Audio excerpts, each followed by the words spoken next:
वन्दे सदा ज्ञानेऽपि वन्दनीय आनन्दसुहदाहार अखण्डानन्दविग्रहम्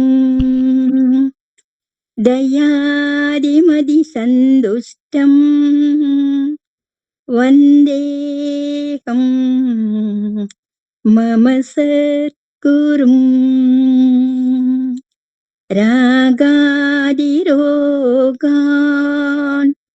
शतदानुशक्ता न शेषकाय प्रसृदानशेषान् औत्सुक्यमोहा रदिदाञ्चकाने यो पूर्ववैद्याय நமோஸ்து தஸ்மை. இதன் அர்த்தம், தேகத்தில் உள்ள அனைத்து பகுதிகளிலும் பரவி எப்பொழுதும் விட்டு பிரியாமல் சிநேகம், மோகம் முதலிய கெட்ட வழக்கங்களை உண்டாக்கி கொண்டிருக்கின்ற நாம் விருப்பு வெறுப்பு முதலான பெரும்பியாதிகள் யார் ஒருவரால் வேறறுக்கப்படுகின்றதோ அந்த அசாதாரண வைத்தியருக்கே நமஸ்காரம் அப்படின்னு இந்த பாடல் சொல்லுதுன்னு சொல்லிட்டு, இப்போ நம்ம இந்த சரி இன்னொரு பாட்டா சொல்லணும். திங்கள் சூடிய நாதனே, கங்கை நாடிய வேந்தனே, மங்கை சூடிய பாகனே ஈசா, ஆக்கும் போதிலவன் பிரம்மனே, கக்கும் போதிலவன் விஷ்ணுவே, நீக்கும் போதிலவன் ருத்ரனே ஈஷா, அகிலமே ஆடும் வண்ணம் சபைகளில் ஆடும் பாதம் சுடலையில் ஆடல் செய்வது ஏனோ, அமுதமே வேண்டும் என்று கடலையே கடைந்த போது அதில் வரும் நஞ்சை ஏற்றதும் ஏனோ, சதுர்வேதம் பாடவே கவியாவும் போற்றவே எமை காக்க வந்த நீ புவியாவும் காப்பாயே, வேத கீதங்கள் யாவும் நாதனை போற்றுதே, எழில் கோலங்கள் ஆடும் நாதனை பாடுதே, ஆரூரன் தந்த பாடல் அடியாரை போற்றுதே, அதில் காணும் நாயன்மார்கள் பக்தியை பாடுதே, அடனான் என்ன காடென்ன குலமென்ன பிரிவண்ண எல்லோரும் அடியார்களே, எங்கள் சூடிய நாதனே, கங்கை நாடி எந்தனே, மங்கை சூடிய பகனே ஈஷா. இப்போ இவரு அகத்தியர் ஒரு இதுக்கு நம்ம இந்த சித்த வித்தியில நிறைய வரும்போது இயமம் நியமம் சொல்றாங்க. அப்படின்னா அது என்னன்னு தெரிஞ்சுக்கிட்டாக்க, இப்போ இந்த ஜெகதீஸ்வரையா சொல்லும் போது கூட நேத்தெல்லாம் இதெல்லாம் சொன்னாரு, இயமம் நியமம்லாம் அது என்னன்றது அது அத பத்தி நான் சொல்லலன்ட்டு.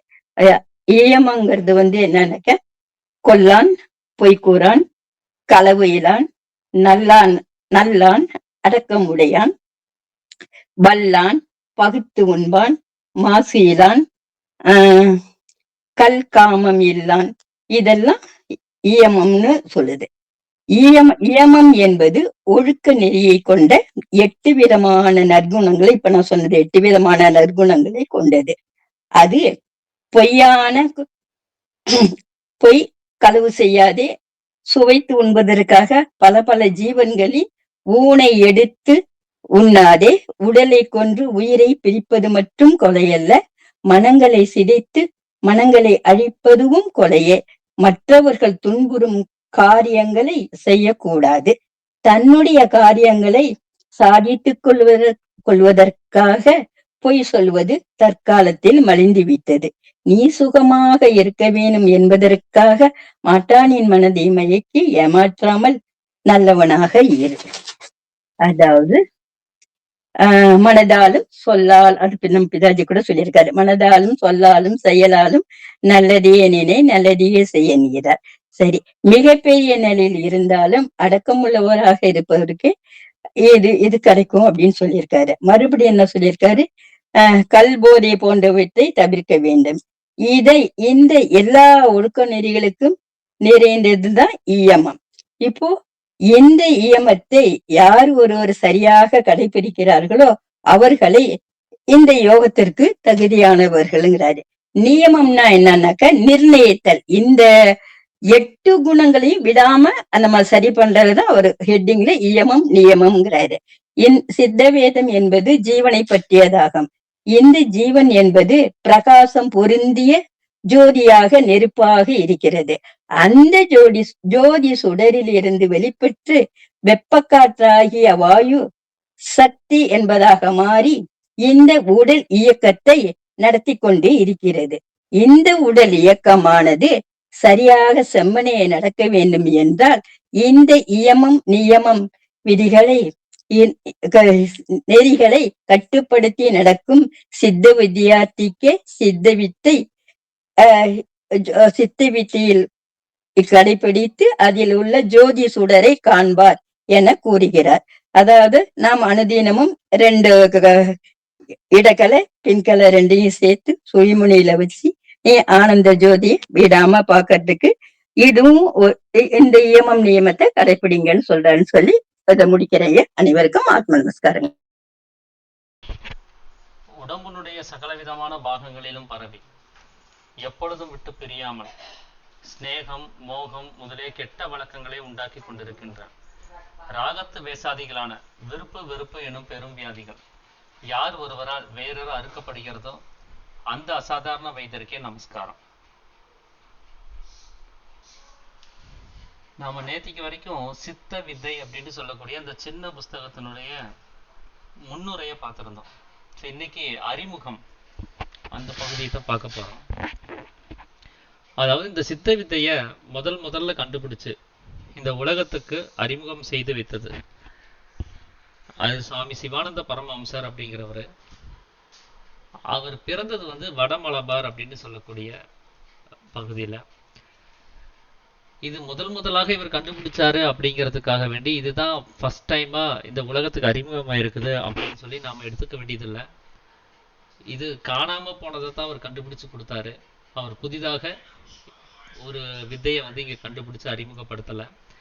இது காலங்காலமாக பல ஆச்சாரியர்களால இந்த உலகத்துல கடைபிடிச்சிட்டு வந்த ஒரு செயல்பாட்டு முறை தான் இது. இதுக்கு முன்னாடி இருந்த ரிஷிகளும் முனிவர்களும் இதே வித்தையை பயிற்சி செஞ்சுதான் அவங்க அந்த மோட்ச நிலையை அடைஞ்சிருக்கிறாங்க.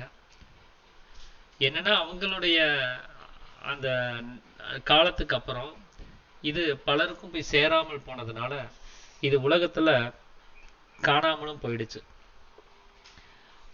அதுல இல்லைன்னா அந்த பயிற்சியை தவறான முறையில அவங்க பயின்று அதுவும் மாறி போயிருக்கலாம்.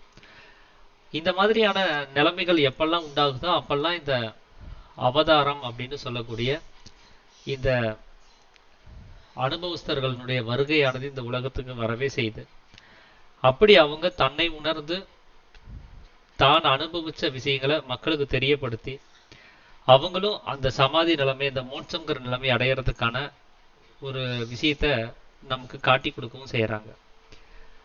அப்படி இப்ப இருக்கக்கூடிய காலகட்டங்கள்ல இந்த உலகத்துல மறைந்து போன இந்த வித்தைய நமக்கு நினைவுபடுத்துறதுக்காக வேண்டி வந்த ஒரு வழிகாட்டி தான் சுவாமி சிவானந்த பரமஹம்சருங்கிறவர். அவர் தான் சித்த சமாஜம் அப்படின்னு சொல்லக்கூடிய உலக சாந்திக்குள்ள ஜீவித முறையையும் நம்மளுக்கு அறிமுகப்படுத்தி இருக்கிறார். அவரு இந்த ஜீவித முறையை பத்தின விஷயத்தையும் சத்தியம் சார்ந்த விஷயங்களையும் பயிற்சி சார்ந்த விஷயங்களையும் அவங்க இந்தியாவில் இருக்கக்கூடிய பல்வேறு பாகங்களுக்கும் போய் அவர் பிரச்சாரம் மூலமாக அதை கொண்டு போய் சேர்த்திருக்கிறாரு. இந்தியா மட்டும் கிடையாது, இந்தியாவை தாண்டி வெளிநாடுகள்லையும் கூட இதை கொண்டு போய் அவர் சேர்த்திருக்கிறார். அதனால கன்னியாகுமரியிலிருந்து ஆப்கானிஸ்தானம் வரைக்கும் கூட அவர் பயணப்பட்டு இதையை நமக்கு காட்டி கொடுக்கறதுக்கு பெரும் முயற்சி எடுத்திருக்கிறாரு. இந்த சித்த வித்தையை செய்யறதுனால கிடைக்கக்கூடிய பலன்களை அவர் சித்த வேதம் அப்படின்னு சொல்லக்கூடிய அந்த புஸ்தகத்துல அனுபவமாக தொகுத்து கொடுத்திருக்கிறாரு. அவரு அனுபவிச்ச அந்த அனுபவங்கள், அவருடைய கடும் தவத்தினால கிடைத்த அனுபவங்களை அவர் அங்க எழுதவும் செஞ்சிருக்கிறாரு. அதன் மூலம் நமக்கு ஒரு சரியான ஒரு புரிதல் ஏற்பட்டு நாமளும் அதை மேற்கொள்ளுகிற சமயத்துல அவர் அடைந்த அந்த இன்பத்தை நம்மளாலே அடைய முடியும் அப்படிங்கிற நோக்கத்துல தான் அவர் தான் பெற்ற இன்பம் இந்த வையகத்தில் இருக்கக்கூடிய அனைவருமே பெற வேண்டும்ங்கிற ஒரு நல்லெண்ணத்துல அவர் இந்த சத்தியத்தை கொண்டு போய் சேர்க்கிறதுக்கான ஒரு முயற்சியில் அவர் இருந்தார். அப்படி உலகத்தில் இருக்கக்கூடிய எல்லா மார்க்கங்களிலுமே ஒரு குரு அப்படின்னு சொல்லும்போது அது வெளியில இருக்கக்கூடிய விஷயங்களை நம்ம கவனிப்போம். நமக்கு வழிகாட்டியாக இருக்கக்கூடியவர், நமக்கு உபதேசம் கொடுத்தவர் அப்படின்னு சொல்லி இருக்கும். ஆனா இவர் நம்மளுடைய குரு அப்படிங்கிறது அது தட்சணாமூர்த்தியாக இருக்கக்கூடிய நம்முடைய மனம்தான். அது எங்க அடங்கி இருக்குமோ அந்த ஸ்தானத்தில் நாம் அதை கொண்டு போய் வைக்கும் போது அது குருவாக நம்மளை வழிநடத்தக்கூடிய ஒரு நிலைமையை அது அடையுது. அந்த மாதிரி மனதை அந்த புருவ மத்தியத்துல அதனுடைய இருதய ஸ்தானத்துல அசையாம நிறுத்துறதுக்கான அந்த வழிமுறையை நமக்கு காமிச்சு கொடுக்கறது தான் இந்த சித்த வித்தையினுடைய நோக்கமே. இதைய கடைபிடிக்கிறதுக்கு ஒரு ஆண், பெண், ஜாதி, மதம், இனம் இந்த எந்த ஒரு வித்தியாசமும் இங்க தேவை கிடையாது. அவங்க உண்மையான சத்தியத்தை தெரிஞ்சுக்கணுங்கிற அந்த ஆர்வம் இருந்தால் போதும். அதுக்கு அவங்க தன்னை தயார்படுத்திக்கிட்டாங்கன்னா போதும். அதை பக்குவப்படுத்தக்கூடிய ஒரு நிலைமைக்கு அவங்க வரணும். அதுக்காக தான் அதை தெரியப்படுத்துறதுக்கு தான் சாமி இந்த சித்த வேதம்ங்கிற நூலை 1922 கொடுத்துருக்கிறாரு. இதையே 5ஆம் வேதம் அப்படின்னு கூட சொல்றாரு. பொதுவா எல்லாரும் என்ன நினைப்போம், எல்லா வேதங்களிலும் இருக்கக்கூடிய முக்கியமான கருத்துக்களுடைய சாராம்சமாக இது விளங்குது, 4 வேதங்களிலும் சொல்லப்பட்ட கருத்துக்கள் விளங்குது அப்படின்னு சொன்னா ஒரு 4 வேதங்களையும் தொகுத்த ஒரு நூல் அப்படின்னு சொல்லாம இது ஏன் 5ஆம் வேதம்னு சொல்ல வேண்டியதா இருக்குது அப்படின்னா, அந்த 4 வேதங்களிலும் சொல்லப்படாத விஷயங்களை கூட இது சொல்லுவதனால இது 5ஆவது வேதமாக இங்கு உரைக்க வேண்டியதா இருக்குது. அதனால அந்த 4 வேதங்களிலும் அங்க தெரியப்படுத்தாத, அறிய முடியாத அந்த ரகசியங்களை கூட இது அவ்வளோ ஓப்பன் ஸ்டேட்மெண்ட்டா ஒரு பாமரனுக்கு கூட புரியற அளவுக்கு அவ்வளோ எளிமைப்படுத்தி அதைய சாதாரண மக்களுக்கு கொண்டு அதை சேர்க்கிற அந்த ஒரு விஷயத்தை கவனிச்சு பார்க்கும்போது அவருடைய அந்த கருணைங்கிறது எந்த அளவுக்கு நம்ம மேல அதிக அளவுல இருந்திருக்குங்கிறத நம்மளால புரிஞ்சுக்க முடியும். இவர் நிறுவன அந்த சித்த சமாஜம் அப்படின்னு சொல்லக்கூடிய அந்த ஆசிரமங்கள் அந்த வட மலபார் அப்படிங்கிற பகுதியில இப்ப வடகரை அப்படின்னு இப்ப சொல்லக்கூடிய அந்த பாகத்துல தலைமை இயக்கமாக கொண்டு வேறு சில பிரான்ச்சஸ் கிளைகளையும் கொண்டு மொத்தம் கேரளத்துல 4ம் தமிழ்நாட்டுல 1மாக மொத்தம் 5 ஆசிரமமாக இங்க நடந்துட்டு வருது.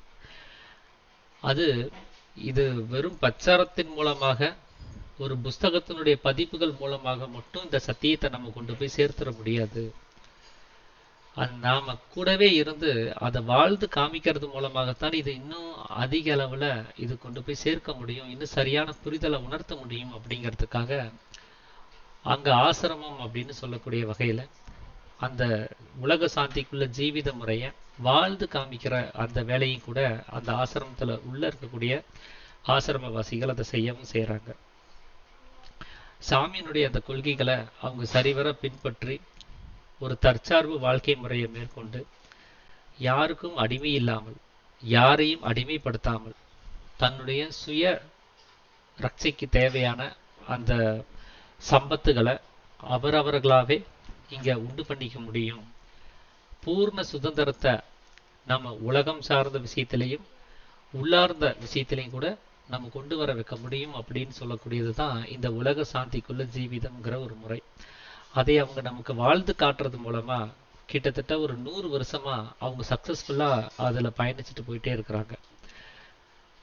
அது இப்போ எல்லாத்துக்கும் தெரிய வர இப்ப எல்லாருமே அந்த வாழ்க்கை முறைய புரிஞ்சுக்கிட்டு அந்த வாழ்க்கை முறைக்கு வர்றதுக்கான ஒரு பெரும் முயற்சியை இப்ப இருக்கக்கூடிய உலகவாசிகள் எடுக்கவும் செஞ்சுட்டு தான் இருக்காங்க.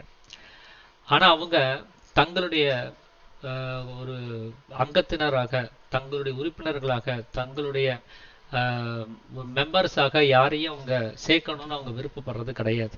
அதுக்காக வேண்டி அவங்க எந்த ஒரு பிரச்சாரங்களை மேற்கொள்றது கிடையாது. இந்த ஆசிரமத்துல சேர சொல்லி எந்த விதமான வேண்டுகோளையும் அவங்க யாரையும் பார்த்து வைக்கிறதும் கிடையாது.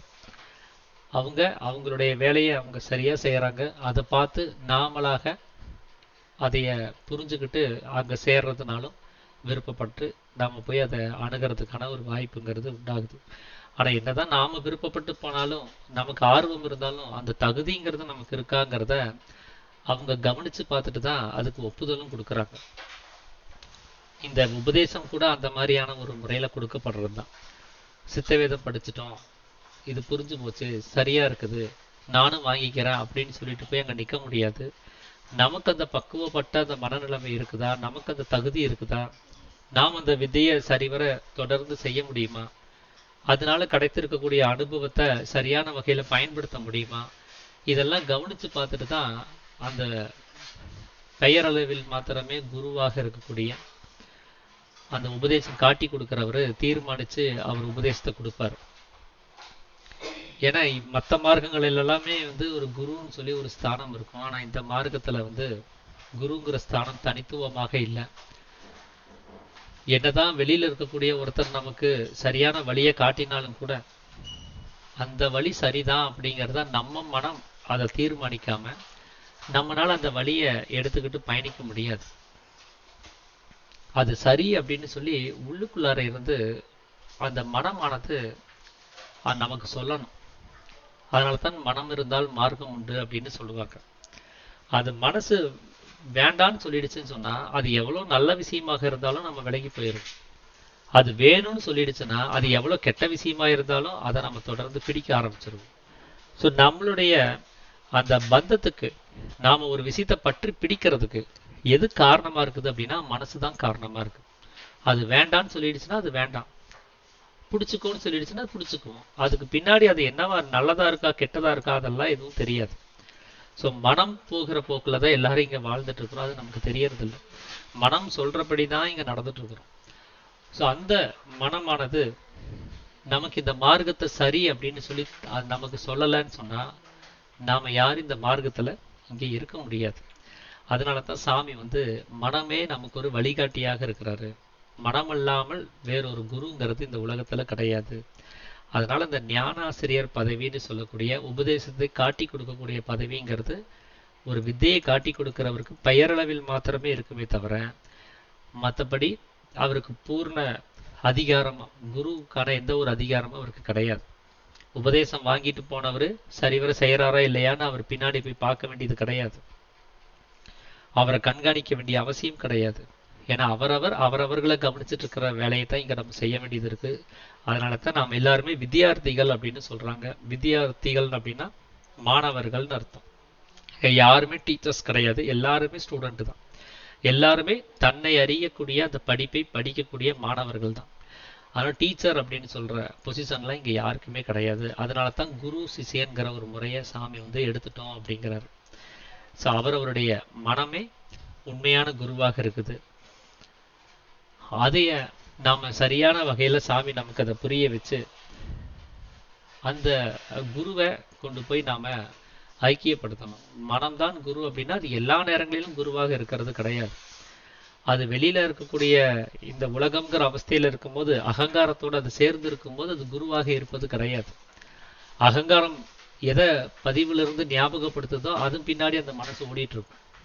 அதன்படியே நம்மளையும் வழி நடத்திட்டு இருக்கும். ஆனா எப்போ இந்த மனமானது இந்த அகங்காரத்தினுடைய தொடர்பு இல்லாமல் அது ஜீவனோடு சேர்ந்திருந்து அது புருவ மத்தியத்துல ஐக்கியமாகி இருக்கிறதோ அப்பொழுது மட்டுமே அது குருவாக இருக்கிறது. அதனால அடங்கிய மனமே குரு. இப்ப அடங்காத ஒரு நிலைமையில அது குருவாக இல்லை அப்படிங்கிறத இங்க கவனிக்க வேண்டியதா இருக்கு. சரி, அப்போது அடங்குற வரைக்கும் அப்ப யாரு குரு? இப்போ மனசு அடங்கிடுச்சு அப்படின்னா அது அடங்கிய மனமே குரு. இப்ப நமக்கு மனசு அடங்கவே இல்லை, அப்ப யாரு குரு அப்படின்னா ஒரு குருங்கிறவரு தன்னுடைய அனுபவத்தை நமக்கு காட்டி கொடுக்கிறவரா இருக்கிறார். அப்படி நமக்கு ஒரு சரியான அனுபவத்தை காட்டி கொடுக்கறது சாமி சிவானந்த பரமஹம்சர் தான். ஆனா அவர் நேரடியாக வந்து நமக்கு காட்டி கொடுப்பாரா அப்படின்னு கேட்டா அதுவும் அவசியம் இல்லை. அவர் சித்த வேதத்தின் மூலமாகவே தன்னுடைய அனுபவத்தை பூரா அவர் எழுதி வச்சிருக்கிறார். நமக்கு எது தேவையோ, நாம் எது தெரிஞ்சுக்கிறதுக்கு சரியானதா இருக்குமோ இந்த உள்முக பயணத்துல அதுக்கு தகுந்த விஷயங்களை அவர் அங்க நமக்கு தெரியப்படுத்தி இருக்கிறாரு. ஸோ அந்த அனுபவ நூலாக இருக்கக்கூடிய சித்த வேதம் நமக்கு குருவாக இருந்து இந்த மனமானது அடங்குற வரைக்கும் நமக்கு அதுவே குருவாக இருந்து வழிகாட்டும். நாம் எதை விசாரிக்கணும், நாம் எதை சரியாக புரிஞ்சுக்கணும், நம்முடைய முக்கியத்துவமானது எது, எது நித்தியம் எது அனித்தியம், இந்த மாதிரியான எல்லா விஷயத்தையும் நமக்கு நினைவுபடுத்திக்கிட்டே இருக்கிறது இந்த சித்த வேதத்தினுடைய வேலை. இது அந்த சித்த வேதத்தை நாம எந்த அளவுக்கு ஒரு தொடர்புல வச்சிருக்கிறோமோ அந்த அளவுக்கு நாம அந்த முக்கியத்துவத்தை மறக்காமல் ஜீவனுடைய அந்த ஸ்நேகத்துல இன்னும் மேலோங்கி உள்நிலை பயணத்துல போகிறதுக்கு அது பெரும் அளவுல உதவியா இருக்கும். அதனால நம்மளுடைய மனம் அடங்கி அந்த மனம் குருஸ்தானம் வர்ற வரைக்குமே நமக்கு இந்த சித்த வேதம் குருவாக இருந்து நாம எப்படி பயணிக்கணுங்கிற அந்த விஷயத்தை காட்டி கொடுக்கக்கூடியதா இருக்குது. அப்படி அந்த சித்த வேதத்துல இருந்து ஒரு சில விஷயங்களை தான் இந்த புஸ்தகத்துல வந்து நமக்கு நினைவுபடுத்தி இருக்கிறாங்க. அதனால இந்த மனிதர்கள்னு நான் அபிமானிச்சுட்டு நாம் எல்லாருமே நம்மளுடைய ஜீவனாக இருக்கக்கூடிய அந்த சக்தி, அந்த ஈஸ்வருடைய சைத்தன்யத்தை வெளியில போக விடாம தடுக்கிறதுக்கான ஒரு வித்தையை நாம தொடர்ந்து செய்ய வேண்டியதா இருக்குது. அதுவும் இந்த கடவுள் மேல நம்பிக்கை இல்லாதவங்க கூட கவனிச்சு பார்த்தீங்கன்னா ஜீவன் மேல நம்பிக்கை வரவே செய்யும். அவங்க கடவுளையும் நேர்ல பார்த்தது இல்லை. ஒரு நாத்திகர்கிட்ட போனோம்னு சொன்னா கடவுளை நேரடியாக காண்பி பார்க்கலாம், அப்பதான் நான் ஒத்துக்குவேன் அப்படின்னு சொல்லுவார். ஆனா அவர்கிட்ட உயிரை நேரடியாக பார்த்துருக்கீங்களான்னு கேட்டா இல்லைம்பார். ஆனா அதை நம்பவும் செய்வார். அப்ப கடவுளையே அவர் நேர்ல பார்த்தது இல்லை, ஆனா அவர் நம்ப மாட்டேன்னு மறுக்கிறாரு. கடவுளை நேர்ல பார்த்தாதான் நம்புவேங்கிறாரு. உயிரையே அவர் நேர்ல பார்க்கல, ஆனாலும் அவர்னால மறுக்க முடியாது. அவர் இருப்பதை அந்த உயிர் இருப்பதை ஒத்துக்கவே செய்ய வேண்டியதா இருக்குது. அதனால கடவுள் மறுப்பாளர்கள் கூட நான் உயிர் வாழ்ந்துட்டு இருக்கிறேன், உயிர் அப்படிங்கிற ஒரு விஷயம் எனக்குள்ளார இருக்கு அப்படிங்கிறத அவங்க உணர வேண்டிய ஒரு நிலைமையிலே இருக்குது. அந்த உயிரானது அது இருக்குதா இல்லையான்னு இங்க நிரூபிக்க அவசியமே கிடையாது. அது நிரூபிக்கப்படாமலே அதை வந்து நாம விசுவாசிக்க வேண்டிய ஒரு நிலைமையில தான் அது இருக்குது, நம்ப வேண்டிய நிலைமையில தான் இருக்குது. அதனால சந்தேகத்துக்கு இடமில்லாத வகையில அது நமக்குள்ளார உணர்வு ரீதியாக சம்மந்தப்பட்டிருக்குது. ஸோ அந்த உயிர் தன்மையை தான் இதுக்கு முன்னாடி இருந்த அத்தனை வேதங்களிலுமே அத்தனை அனுபவஸ்தர்கள் தங்களுடைய பாடல்கள்லையுமே ஈஸ்வரனாக சித்தரித்து வேற வேற பெயர்கள்ல அதைவே தான் இங்க சொல்லி வந்திருக்கிறாங்க. அதனால இறைவன் அப்படின்னு சொல்லக்கூடியதும் நம்மில் இருக்கக்கூடிய உயிர் தன்மையாக இருக்கக்கூடிய அந்த ஈஸ்வர சைத்தன்யமும் இரண்டும் ஒன்று தான் அப்படிங்கிறத தான் இந்த சித்தவேதம் நமக்கு வலியுறுத்தக்கூடிய ஒரு விஷயமாக இருக்குது. ஸோ இந்த அறிமுகத்துல நான் உங்களோட பகிர்ந்துக்கணும்னு சொல்லி நினைச்ச விஷயம் இதுதான். ஸோ நாளைக்கு அந்த இறைவன்கிறவரு நமக்குள்ளார எங்க இருக்கிறாரு, எப்படி இருக்கிறாரு அப்படிங்கிற அந்த டாப்பிக்கை நாளைக்கு நம்ம தொடர்ந்து கவனிப்போம். ஐயா பாலசுப்ரமணியம் ஐயா, அனைவருக்கும் ஆத்ம நமஸ்காரம் ஐயா. அனைவருக்கும் ஆத்ம நமஸ்காரம். சித்த வித்தையை கண்டுபிடிச்சு மக்களுக்கு முதலில் அறிமுகம் செய்து வைத்தவர் ஆச்சாரியருக்கெல்லாம் ஆச்சாரியரான, அதாவது குருவுக்கெல்லாம் குருவான சுவாமி சிவானந்த பரமஹம்சர். பொதுவா சித்த வித்தை இந்த உலகத்துக்கு இது ஒண்ணு புதிய விஷயம் கிடையாது. இந்த பாரத புண்ணிய திருநாட்டுல காடுகள்லையும் மலைகள்லையும் நமது முன்னோர்கள், அதாவது ரிஷிகள், முனிவர்கள் அவர்கள்லாம் தவம் செய்து வந்த அந்த காலத்துல இந்த சித்த வித்தியை பயிற்சி தான் செய்து வந்தனர். இததான் ஞானபிதா அறுதியிட்டு உறுதியாக கூறியுள்ளார். அந்த காலத்து அந்த ரிஷிகள் முனிவர்கள்லாம் அவர்கள் காலத்துக்கு பிறகு இந்த வித்தையானது படிப்படியாக கொஞ்சம் கொஞ்சமாக மக்கள் மத்தியில் இல்லாமல் அது மறைந்து போயிற்றது. அப்படி இருந்து கூட ஏதாவது ஒண்ணு ரெண்டு இடத்துல கொஞ்சம் தவறான முறையில கூட இந்த பயிற்சி சேர்ந்திருக்கான வாய்ப்புகள் என்பது இருக்கும். தன்னை உணர்ந்தல், கைவல்யம், நிருதிகல்ப சமாதி, மோட்சம் அடைவதற்குரிய மிக சுலபமானதும் எளிமையானதும் தெளிவானதுமான இந்த ஞான வழியை கண்டுபிடிச்சவர் நமது ஞானபிதா சமாஜ நிறுவனர், சித்த சமாஜ நிறுவனர் சுவானந்த பரமஹம்சர் ஆவார். இன்னும் கூட கலைகள்ல மாடு கலை, அதாவது காடுகள்லயும் மலைகளிலையும் ரிஷிகளும் முனிவர்கள், அதாவது இந்தியாவினுடைய தென்கிழக்கு தெற்கு பகுதியிலிருந்து அந்த வடக்கு பகுதி ஆப்கானிஸ்தான் வரையிலும் சிறிது நீண்ட தூரம் பயணம் ஞானபிதா செய்திருக்கிறாரு. இந்த சித்த வீதத்துல குறிப்பிடப்பட்டுள்ள அனைத்து விஷயங்களும் சிறிது அவருடைய கடும் தவத்தினால ஏற்பட்ட அனுபவம் அடைய பெற்றவர். இதுதான் ஞானபிதா. அதாவது இந்த உண்மையான இந்த சித்தவித்த மார்க்கத்துல இந்த நெறியில நாம் எந்த அளவுக்கு முன்னேறி செல்றோமோ அந்த அளவுக்கு யாராக இருந்தாலும் ஒரு சுயநலம் இருக்காது. இந்த மாயையான இந்த உலகத்துல சுயநலம் இல்லாமல் இருப்பார்கள். இந்த வைராகியமான இந்த சாதனையால நீங்க பெரிய பேரின்பத்தை அவர்கள் மட்டும் அனுபவித்தது அல்லாமல் யாம் பெற்ற இன்பம் பெருக இவ்வையகம் என்ற முறையில இந்த உலகத்தில் உள்ள அனைவரும் பயன்பெற செய்து முன்னேறுவதற்கான அதுக்கான முன்னேறணும். அததான் ஞானபிதா அவர்கள் விரும்பினார். இது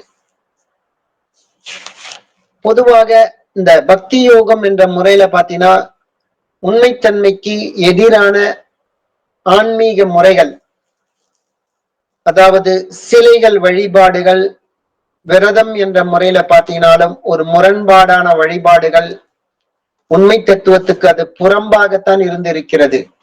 அபிஷேகம், ஆராதனை, அத்தது மந்திர ஜபங்கள், சதுர் வாக்கியங்கள், அப்புறம் மதங்கள், இப்படி ஒவ்வொரு விதத்திலையும் சரியது உண்மைத்தன்மைக்கு புறம்பாகத்தான் அந்த வழிபாட்டு முறைகள் என்பது அந்த உலக வாசிக்களால தொடர்ந்து கடைபிடித்து வரப்படுகிறது. இதாலேயே மக்களானது தன்னுடைய ஜீவனை தனக்குள் நிலைநிறுத்த தெரியாமல் அதோகதியாகி மரணத்தை நோக்கி பயணம் செய்து கொண்டிருக்கின்றனர். எப்போது ஒருவருடைய மனம் என்பது ஒரு ஆழமான ஒரு அமைதியில் இல்லாத தன்மை ஏற்படுகிறதோ, சஞ்சலத்துடன் கூடிய ராக துவேஷத்துடன் கூடிய அந்த மனநிலையோடு ஒவ்வொரு தனி மனிதனும் இருக்கும் சமயத்தில் அவர்களால இந்த சமூகத்திற்கு பொறுத்தவரை இந்த உலகத்தினுடைய நன்மை என்பது அவர்கள் மூலம் எதிர்பார்ப்பது என்பது இயலாத காரியம்தான். என்ன தன்னுடைய மனமான அந்த உலகத்தையே அவரவர் உலகத்தையே அந்த மனமான அவராலேயே ஒரு சரிவர நிர்வகிக்கப்படியாமல் இருக்கிறது. அவர்களே எத்தனையோ தினசரி எத்தனையோ தடவை மனம் படபடப்புக்கும் கவலைக்கும் சோகத்துக்கும் பொறாமைக்கும் வெறுப்புக்கும் புகழ்ச்சிக்கும் இந்த மாதிரி ராக துவேஷங்களுக்கு பல வகையான இன்னல் படுகிறது அவரவருடைய மனமாகிய அந்த உலகமே. அப்படிப்பட்டவர்கள் செய்கின்ற அந்த செயல்கள் நல்லதே நினைச்சு செய்தால் கூட சரியது இந்த உலகத்திற்கு. அதனால அவர்களுடைய மனதினுடைய அணுகுமுறை என்பது தவறான வழியில இருக்கிறதால அதால அந்த உலகத்துக்கும் பிரச்சனை தான், அவருக்கும் அது பிரச்சனை தான். அததான் ஞானபிதா முதல்ல அவரவர்கள் உலகத்தை அவரவர்களுடைய மனமாகிய அந்த உலகத்தை சாந்தியும் சமாதானமாகவும் வைத்துக் கொள்ள வேண்டும். அதுதான் உலக சாந்திக்குள்ள ஜீவிதம். அடிப்படை கருத்து அதுதான். ஏதோ ஜீவகாருண்ய ஒழுக்கம் என்பது ஏதோ பிற உயிர்களை துன்புறுத்துவது இல்லை, அவற்றை பிணங்களை சாப்பிடுவது என்பது கிடையாதது. அதைவிட மிக மிக முக்கியமான ஒரு ஜீவகாருண்யம் என்பது இருக்கிறது. அதுதான் அவரவர்களுடைய அந்த ஜீவனையும் அவரவருடைய அந்த மனதையும் சரியது.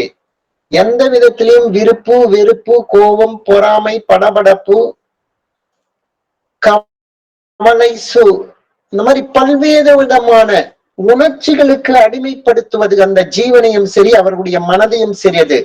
அதுவே ஜீவகாருண்யம், ஒழுக்கம் இல்லாமைத்தான் அது. இப்போ தன்னுடைய ஜீவனை சாந்தியும் சமாதானமாக, அமைதியாக, உலக சாந்திக்குள்ள ஜீவிதமாக வைத்துக் கொள்ள வேண்டும் என்றால் கூடவே சிறியது பிற உயிர்களை, செத்த பிணங்களை சாப்பிடாமல் இருப்பதும், போதைப் பொருட்களை சாப்பிடாத இருப்பதும், அதுக்கு அது வழிகாட்டிய துணை புரியும். தன்னுடைய ஜீவனை எந்த விதத்தில் இம்சை பணியாத வைப்பதற்கு அதுக்குத்தான் கிரமங்கள் என்ற முறையில ஞானபிதா நமக்கு கொடுத்திருக்கிறார். இது அப்போ நம்மளுடைய மனம் ஒரு அது உற்பத்தியான இடத்திலேயே அசையாமல் நிலை நிற்கும் போது என்னவாகிறது? அதுதான் அடங்கிய மனமாக ஆகிறது. அந்த அடங்கிய மனம்தான் நமக்கு குரு. அதுதான் தட்சிணாமூர்த்தி, குரு தட்சிணாமூர்த்தி. நம்முள் குடியிருக்கும் இழந்த அந்த தரிசனம் பெறுவதற்கான, அந்த குரு இருக்கும் இடத்தை அறிவதற்கான ஒரு அடங்கிய மனம், அந்த மனம் உற்பத்தியான இடம். அது எது? ஜீவனில் தான் அது உற்பத்தி ஆகிறது. அந்த மனம் சலனப்படும் போதெல்லாம் ஜீவன் சலனப்படுகிறது. அப்ப ஜீவன், அதாவது அக்ஷரத்திலிருந்து தான் ஆகாசம், அது சலனப்படும் போதுதான் காற்று வாயு ஆகிறது, அதுதான் ஜீவன் ஆகிறது. அப்ப அதை சலனப்படாமல் நிலை நிற்கும் போது மட்டும்தான் ஒரு அடங்கிய மனமாக வருகிறது. அப்பதான் அந்த குருவினுடைய தரிசனம் பெறுவதற்கான சுலபமான வழி.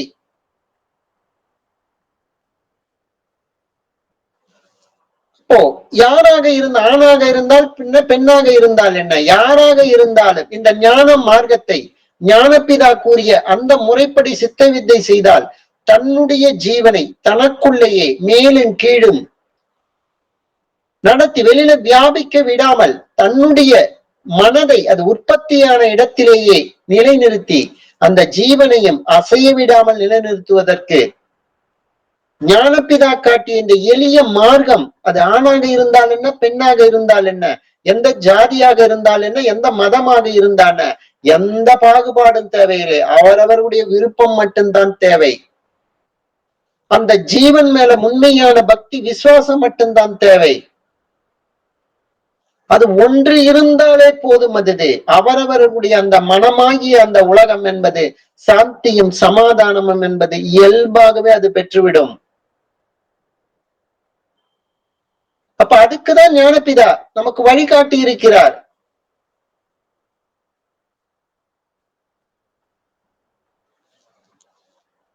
அதுக்குதான் ஞானபிதா 1922ஆம் ஆண்டு சித்த வேதம் என்னும் நூலை அவர் ஏற்றி உள்ளார். இதுதான் இந்த பிரபஞ்சத்தினுடைய 5வது வேதம் எனவும் குறிப்பிட்டுள்ளார். இது காரணம் என்ன? ஏற்கனவே இருந்த 4 வேதங்களுடைய உண்மைத்தன்மையை உள்ளது உள்ளபடி அறியாமல் ஏதோ வெளி சுவாசம் உள்ள ஒரு கவிஞர்களாலோ இல்ல ஒரு மொழிபெயர்ப்பாளர் என்பதனாலோ அது மொழிபெயர்க்கப்பட்டது. அந்த நிலையிலிருந்து அது சொல்லவில்லை, அந்த வேதத்தினுடைய அந்த தன்மையிலிருந்து செயலவில்லை. உண்மையான அந்த ஜீவன் பக்தி விசுவாசத்தோடு அந்த நிலையிலிருந்து தன்னைத்தான் அறிந்து உணர்ந்து அதுக்கான பொருள் விளக்கப்படவில்லை. ஒரு கவிஞர்கள் என்பது எப்படி விளக்கம் கொடுப்பார்கள்? ஏதோ வர்ணனை, அதில் ஓமை, மீனை போல கண்கள் அப்படின்னு, மீனு தான் கண்ணு நம்ம நினைச்சுப்போம்.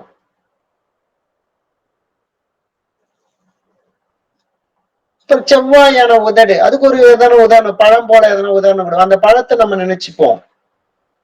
அதே மாதிரி அந்த ஓமைகளை தான் எடுத்துக்கொண்டு அந்த உண்மையான பொருளை நாம் எடுத்துவிட தவறி விடுகிறோம்.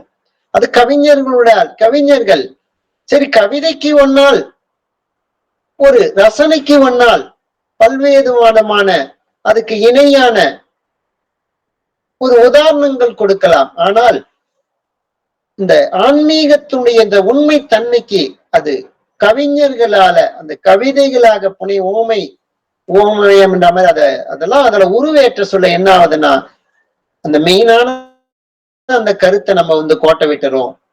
தவறாக அது புரிதல் ஏற்படுகிறது.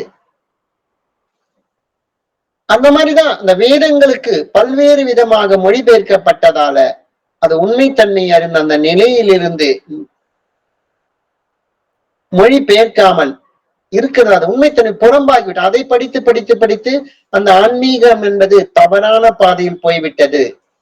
அந்த வெளி சுவாசம் உள்ள மக்களுக்கு அற்பத்தயனமான இந்த மாயினுடைய பேரோ புகழோ பணமோ ஏதோ ஒரு தேவைக்காகத்தான் ஆன்மீகம் என்ற மாதிரி ஒரு நிலையில்லாத பொருளுடைய தேவைக்காகத்தான் ஆன்மீகம் என்ற முறையில அது மக்கள்ல ஒரு பதிவாயிடுச்சு. அதாலேயே தன்னுடைய ஜீவனை அவர்களால் நிம்மதியாக வைத்துக் கொள்ள முடியவில்லை. அததான் இந்த 5ஆம் வேதம் எனும் சித்த வேதத்துல எந்தெந்த முறையிலெல்லாம் ஒரு உலகவாசியாக இருந்து சித்த வித்தை பயணத்துக்கு வரும் ஒரு சாதாரண ஒரு நபருக்கு ஏற்படும் சந்தேகங்களை அதை தெளிவுபடுத்தி உள்ளார். அதுதான் இது 5ஆம் வேதம். அதுதான் தேவை. அப்ப அததான் இந்த அவருடைய போதனைகள் பாத்தீங்கன்னா அதுக்குதான் அவர் கேரளாவில 4 ஆசிரமங்களை நிறுவியுள்ளார். தமிழ்நாட்டுல சேலத்துல ஒரு ஆசிரமம். அதாவது தென்னிந்தியாவில பல்லாயிரக்கணக்கோர் தாம் கடைபிடிக்க வேண்டிய சுலபமான பாதை இதுதான் என இந்த சித்த வித்தையை கண்டறிந்துள்ளார். அதுக்குதான் அந்த ஆசிரமம் மூலம் நிறுவி இருக்கிறார். அந்த மார்க்கத்தில் பயணிப்பவர்கள்லாம் எப்படிப்பட்ட வாழ்க்கை வாழ்கிறார்கள், உலகத்தினுடைய அமைதிக்கும் சாந்திக்கும் உலக சாந்திக்குள்ள ஜீவிதம் எப்படி இருக்க வேண்டும் என்பது ஒரு உதாரணமாக காட்டுகிறார். இப்போ அந்த 5 ஆசிரமங்கள்ல அத்தகைய வாழ்க்கை முறைதான் அவர்கள் வாழ்ந்து கொண்டிருக்கின்றார்கள். அப்ப இந்த வித்தையும் அவர் சொந்த முயற்சியால ஏற்கனவே இருந்தத தானே அது கண்டுபிடிச்சாரு. அதே சமயம் அத உலகத்துக்கு ஞானபிதாத கொடுத்துட்டாரு.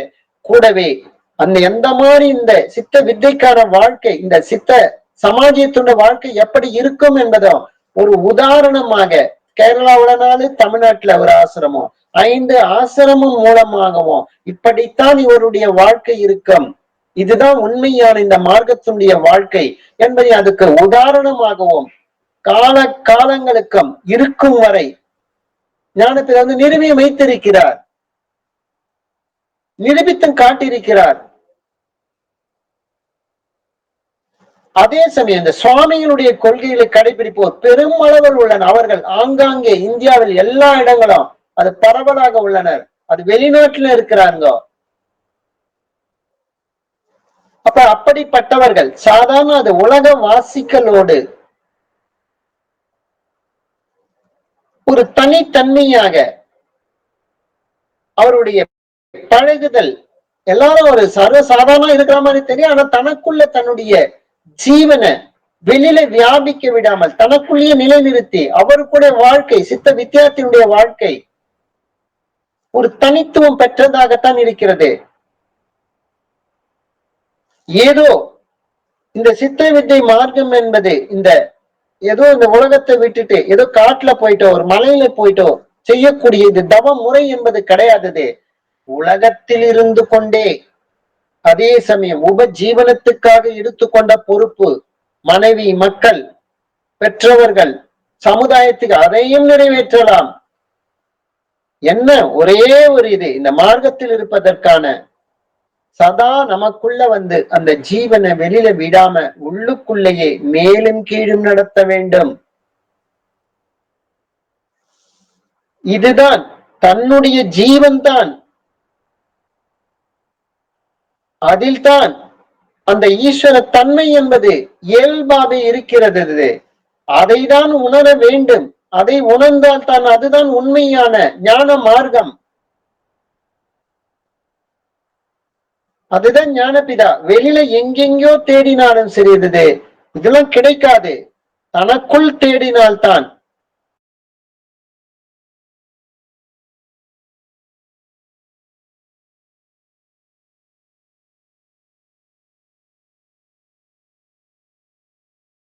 மனம் என்பது ஜீவசக்தியான வாயு. அது சலனம் ஏற்படுகிறது, அது எண்ணமாக மாறுகிறது. அப்ப அதை எண்ணமாக மாற விடாமல் நமக்குள்ளேயே அது மேலும் கீழும் சமீரண கதியாக மாற்றும் போது ஜீவசக்தியான வாயுவாகவே இருக்கிறது. அந்த வாயுவும் அது சலனம் இல்லாமல் நிலைநிறுத்தும் போது அதுவே ஆகாசமாகி அதுவே அக்ஷரமாகிறது, தானாய் தன்மயமாகி தீருகிறது. இததான் ஞானபிதா இருக்கிறதுலயே எளிய மார்க்கம்.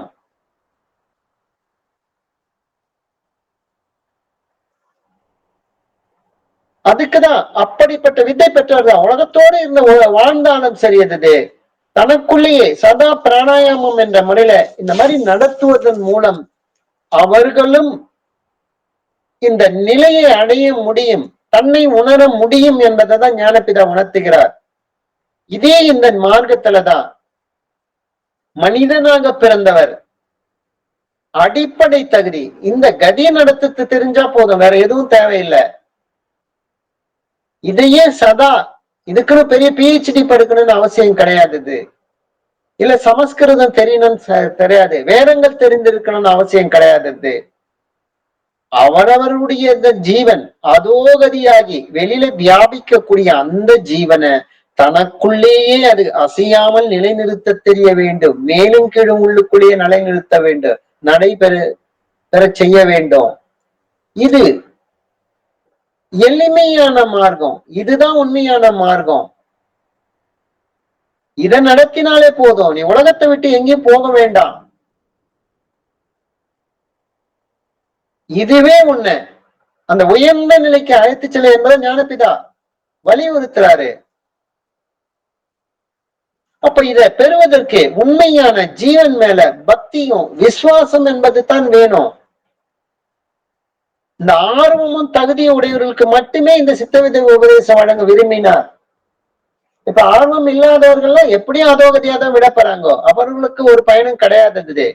அப்போ உண்மையான இந்த ஜீவன் மேல அவரவர்கள் ஜீவன் மேல பக்தியும் விசுவாசமும் இருக்கிற அந்த உபதேசம். அப்ப அந்த மாதிரி ஞான மார்க்கத்தை பின்பற்ற விரும்புவோர் அவர்களாக தாமாக முன்வரும் வரை அவர்களை தம் கூட்டத்தில் சேர்ப்பதற்கு சுவாமிகளுடைய கொள்கைகளை பின்பற்றுவோர் விரும்பவில்லை.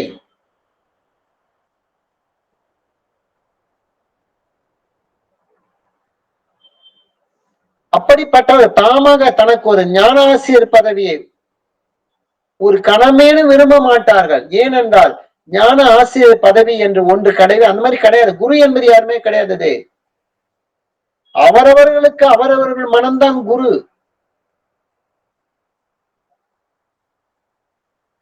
அப்ப அந்த மனம் அந்த மனதை அசையாமல் சலனம் இல்லாமல் நிலைநிறுத்தும் போது அதுவே குருவாகுது. அடங்கிய மனமே அதுவே ஈஸ்வரனோடு ஐக்கியமாக்கும் நிலையும் அது பெற்று தருது.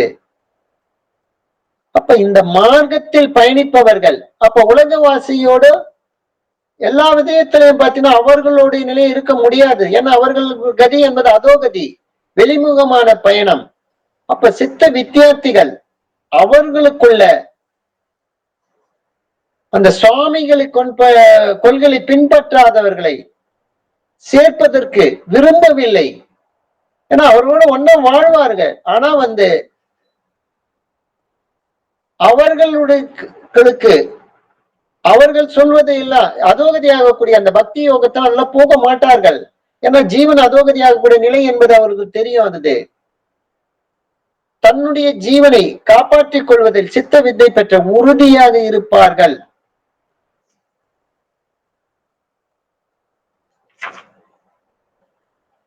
அப்ப அதுக்குதான் ஞானபிதா இன்னும் நமக்கு இந்த தெளிவுபடுத்துறாரு.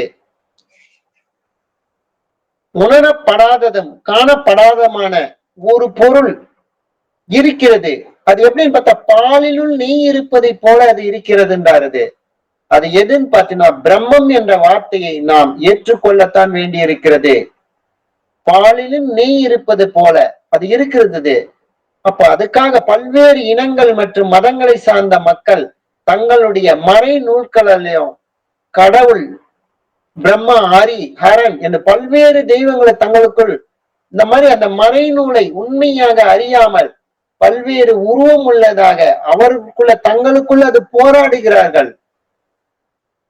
இதே மாதிரி மனித குலம் மட்டுமல்லாமல் விலங்குகளும் பறவைகளும் கூட தமக்குள் தான் ஆத்மா என்ற தான் இருப்பதை பற்றிய ஐயம் எதுவும் இல்லை.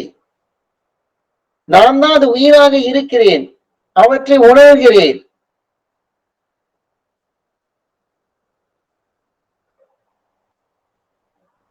ஆனால் அந்த உலக வாசிக்களாக இருப்பவர்கள் தான் அந்த ஆத்மாவுடைய அந்த உண்மை தத்துவம் அறியாமல் இந்த மாயையினுடைய அந்த பல்வேறு பிரிவுகளாக நான் வேற நீ வேற என்ற மாதிரி அந்த முரண்பாடுகளோடு வாழ்கின்றனர்.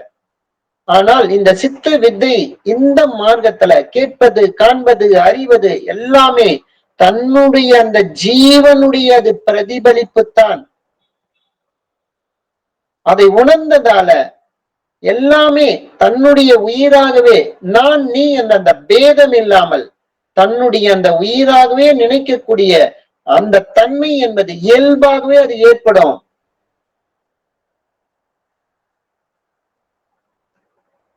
அப்ப அந்த பேதம் இல்லாமல் இருக்கக்கூடிய நிலைமை தான் இந்த சித்த வித்தை மார்க்கம் என்பது. அந்த பேதம் எப்ப நான் என்னும் தான் என்ற அந்த வஸ்து நான் என்ற அவர் அகங்கார உருவாக சொல்ல நீ என்ற அந்த வேறுபாடு என்பது இயல்பாகவே அது உருவாகி விடுகிறது. அதாலேயே பாத்தீங்கன்னா அவர்களுக்குள்ள அந்த மாயை என்பது அந்த பிரம்மத்தை அறிய விடாமல் திரும்ப திரும்ப நம்ம அந்த மாயையிலே அது சிக்க வைக்கிறது. அப்பதான் அதுக்குதான் நம்மளுடைய அந்த உயிர் சக்தியான அந்த ஜீவ சக்தியினுடைய அந்த வாயுவினுடைய அந்த பிரதிபிம்பம் தான் நமக்குள்ளேயே அது மனமாக கேட்பது, காண்பது, அறிவது இதெல்லாம் நமக்கு தென்படுது. அப்ப எல்லாமே என்னுடைய ஜீவனுடைய அது பிரதிபலிப்பு தான் என்று அந்த உணரும் போது தான் அந்த நான் எனும் அந்த அகங்காரம் மாறி நீ என்ற அந்த பேதம் நான் நீ என்ற பேதம் போய் தான் தானாய் அது தன்மயமாக தீருகிறது.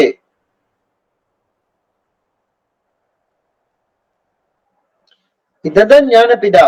அதை அறிவதற்குத்தான் நமக்குள்ளதான் அது ஒரு தன்னுடைய அந்த மனதினுடைய பேதம் தான் அது பல வகையாக அது பின்னப்படும் போது தான் இந்த மாதிரி எல்லாம் தெரியுது நம்மளுக்கு. அதை பின்னப்படாமல் நமக்குள்ளேயே அது நிலை நிறுத்தும் போது தான் அதுதான் நமக்கு அது உண்மையான அது அந்த ஈஸ்வரனோடு ஐக்கியமாக்கூடிய அது குருவாக இருந்தது வழிகாட்டும் என்பதை முறையத்தான் ஞானபிதா இதன் மூலம் நமக்கு தெரியப்படுத்துறாரு. இததான் 5 ஆசிரமங்கள் நிறுவி உலக மக்களுக்காக எளிய முறையில உலக சாந்திக்குள்ள ஜீவிதம் யாரெல்லாம் விருப்பப்படுகிறார்களோ ஆசைப்படுகிறார்களோ அவர்களுக்கெல்லாம் இது கிடைக்க வேண்டும் என்ற முறையில தான் ஞானபிதா இந்த உலகத்துக்கு பகீரத பிரயத்தனம் மூலமாக மக்களுக்கு பல விதத்துல இது வெளிப்படுத்தி இருக்கிறாரு. அததான் அந்தப்போ இறைவன் என்பது எங்க இருக்கிறார்னா அது நமக்குள்ளதான் இருக்கிறாரு, அது வெளியில இல்ல அப்படின்றத நம்ம எப்போ இந்த ஜீவனை நம்ம ஜீவன் தான் இருக்கிறார் என்ற அந்த உண்மை புரிதலோடு எப்ப நம்ம ஜீவனை வெளியில வியாபிக்க விட அவன் நிலை நிறுத்துகிறோமோ அப்பதான் அதை உணர முடியும் என்பதுதான் இந்த சித்த வித்தை இந்த புத்தகத்துல ஞானபிதா வழிகாட்டிய அததான் இந்த புத்தகத்துல தெளிவுபடுத்தி இருக்கிறது. இதனுடைய தொடர்ச்சியை நாளைக்கு நம்ம பார்க்கலாம். யாராவது ஏதாவது கருத்துக்கள் இருந்தாலும் இந்த நேரத்துல கூறலாம்.